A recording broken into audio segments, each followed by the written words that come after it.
You're welcome to today's lesson. Before we start today's lesson, kindly like and subscribe to my YouTube channel for more tutorials. Today we're considering a very interesting topic: body symmetry and orientation. Symmetry in biology is the balanced distribution of repeated body parts or shapes within the body of an organism. In nature and biology, symmetry is always approximate. There is the need to sometimes study the structure and functions of organisms and the parts of organisms to reveal hidden details which may not be too obvious. Observing from different angles, as well as cutting through the object being studied at different angles, are all ways of reviewing details of structures and internal details of the organism.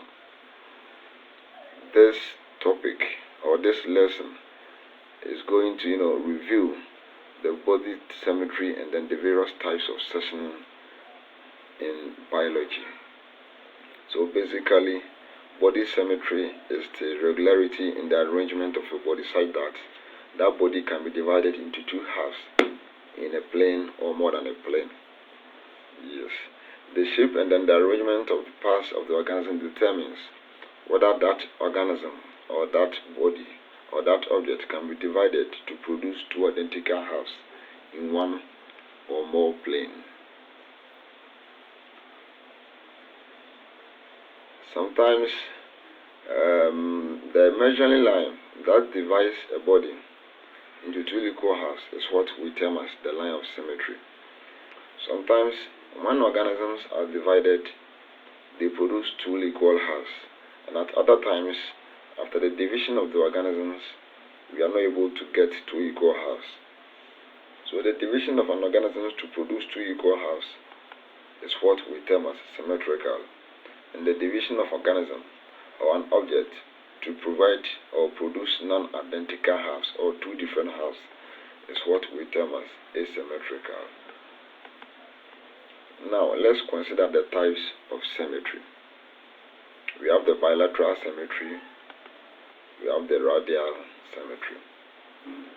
Bilateral symmetry is the division of an object into two equal halves which are of mirror images to each other, and the division is along one plane only or a single plane, meaning there is only one possible plane that the organism or the object can be divided to produce two halves that are of mirror images.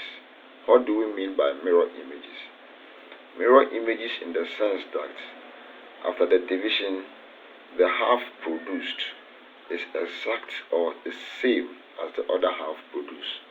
There will be no differences between them. So the two halves are reflections of each other. That is what we term as mirror images. And examples are, we have the butterfly, we have the human being or human body, we have the tortoise, we have so many examples. So students, take time and research on many examples of bilateral symmetry or organisms that belong or that are bilaterally symmetrical, and then add them to your notes. We have the radial symmetry. It is the division of an object into two equal halves to give two mirror images, and this time the division happens along more than one plane, meaning it can be divided from top to bottom, it can be divided from the center, it can be divided from the side, and along all these divisions you will get two halves that are of mirror images.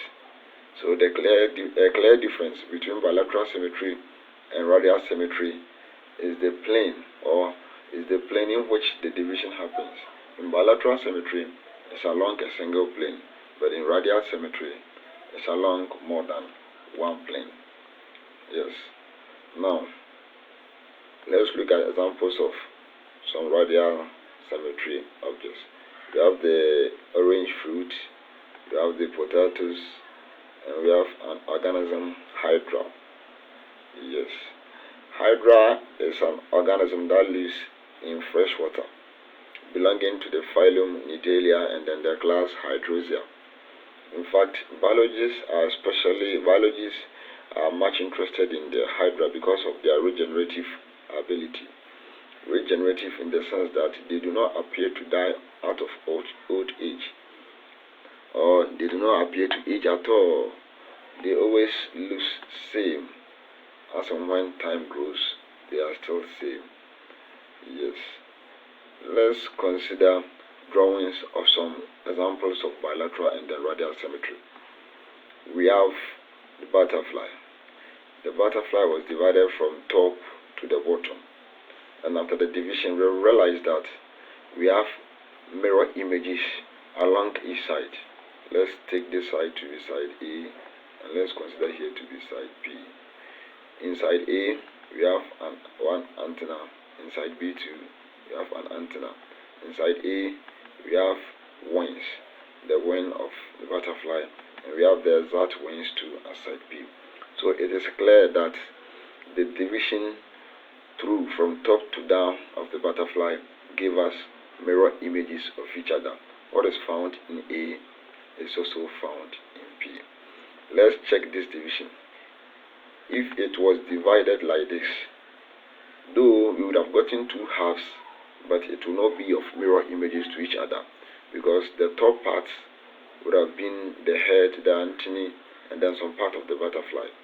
But the down part would have been the tail side of the abdominal segment, and then the wings of the butterfly, which are two different things.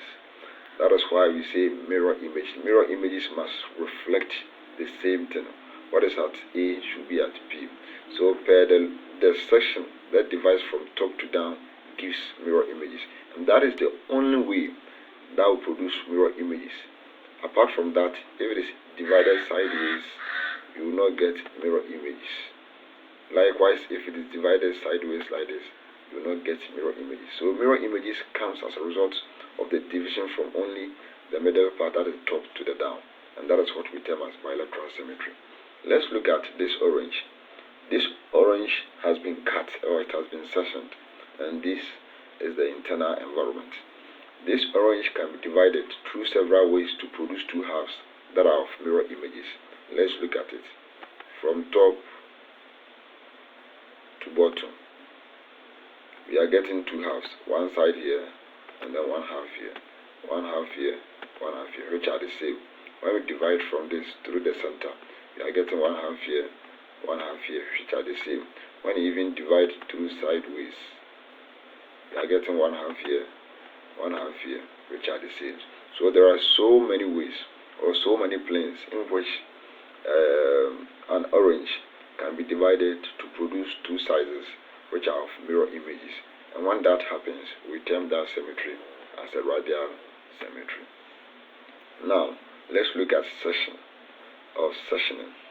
You see, to study the internal structures of an organism, there is the need for the body of the organism to be cut. And when there is a cut, the cut surface is what we term as section. And the process involved is what we term as sectioning of an organism in biology. We have some types of sections. We have the longitudinal sections, which has been acronymed LX. We have the transverse section, TX, and then we have the vertical section, VX. Now, let's consider longitudinal section. Longitudinal section, this is when the organism is cut through the length from the head part to the tail part, or to the down part. That is the longitudinal section. So in this sense, it starts from here and then comes downwards. So a section that runs through from the head to the tail is termed as longitudinal section. So the butterfly here has been longitudinally sectioned. Let's look at the other one, transverse section. This is when the organism is cut across through the whole or part of the organism. This is a transverse section of a stem. Let me draw this and consider it as a stem. When I cut the stem, yes, the surface that is found here is what has been drawn. So a transverse section of the stem shows this internal parts, but we are not much interested in internal parts for now, but we are interested in the section. So cutting through or cutting across through a whole or part of an organism is what we term as transverse. So when you see the human body here, it has been cut across through the whole, and this is also an example of a transverse section. Yes, and this is a clear example of a longitudinal section, which was cut from the head part to the down or to the tail part. Alright. Now we are on vertical section. Vertical section is a section that runs upright through a whole or part of an organism. When we say upright, what we mean is it runs through, let's say, from the head and then comes downwards. So the division that runs through from the head and comes downwards, then when it's divided fully, the facial part will fall front, and then the back part will also fall downwards. This section runs through from the ear part through the hands. Let me say it starts like this. This section passes through like this, and then passes through like this, and then comes downwards. So it runs through from the head, and when it's divided into two, the back will fall backwards, and then the front part will also fall forward. That is what we term as a vertical section. Now we've gotten to know what body symmetry is, and then the line of symmetry as well. Later on, we came and then we considered the types of symmetry, which we learned about the bilateral and then the radial symmetry. We considered sections. We've learned about the longitudinal, the transverse, and then the longitudinal transverse, and then the vertical section. Yes. So we bring today's lesson to an end. Hopefully, we will come again and then learn about orientation of the various organisms or the various objects or body surfaces. Until we meet again, kindly go through, study, like, and then subscribe to my YouTube channel for the next video tutorial. Thank you all.